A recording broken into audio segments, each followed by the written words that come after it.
Hello, my name is Dave Walker, and in addition to wearing my storyteller hat, I am going to be wearing my Chief Inclusion hat as I talk about this story. So, I am a business owner, so I've got my own business, so I am the CEO, and I also occupy all the other C suite positions now as well. So, Chief Financial Officer, Chief Marketing Officer, I'm the Chief Human Resources Officer. Um, and I've also decided that I'm now the Chief Inclusion Officer. So I was looking for some ideas of how I could be more inclusive as I go about doing my business. Now, I was asked to moderate a panel on inclusion and increasing inclusion in the workplace at one of the local universities a few weeks ago. It was called Business Beyond Tomorrow.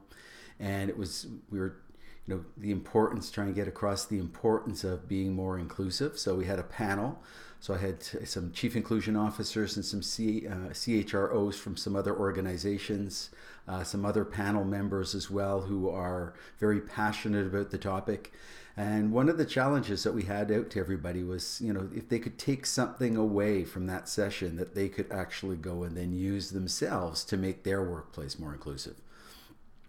So one that came across that I really like, that I'm going to, as I like to say, I beg, borrow, and steal all my ideas from everybody else. I think in this case, people were,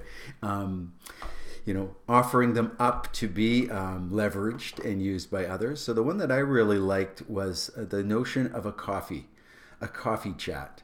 So at one organization, what they're doing is they're encouraging everybody to go out there and meet somebody new. So I don't know if it's every couple of weeks or once a month, but to get out there and to reach out to somebody and have a coffee with them. Just get to know them, get to know who they are.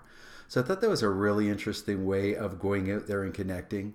Again, as I say, for me, inclusion is huge.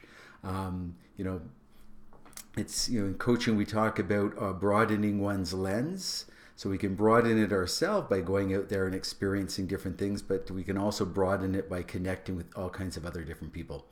So that's what I'm going to do now. Is I'm going to implement my as Chief Inclusion Officer policy that I'm going to at least every 2 weeks specifically go out and find somebody who I'd like to connect with and just set up a coffee chat. So I can actually do it. With the technology today, I can actually do that with anybody around the world. So for me, inclusivity, it means, connecting with the different generations. So I'm going to want to connect with some different generations, and it's connecting with people with different experiences from different cultures. So here I've got an opportunity to connect with some people from all over the world. So that's what I'm going to put into place as far as, my initiative, my kind of one next step to go out there and do it. I invite you to share any other ideas that you might have as well that I can share with others as well. So what is your idea? What's one thing that you like to do to widen your lens, to widen the number of opportunities available to you to become more inclusive? I look forward to hearing them and sharing them. Thanks. Enjoy your day.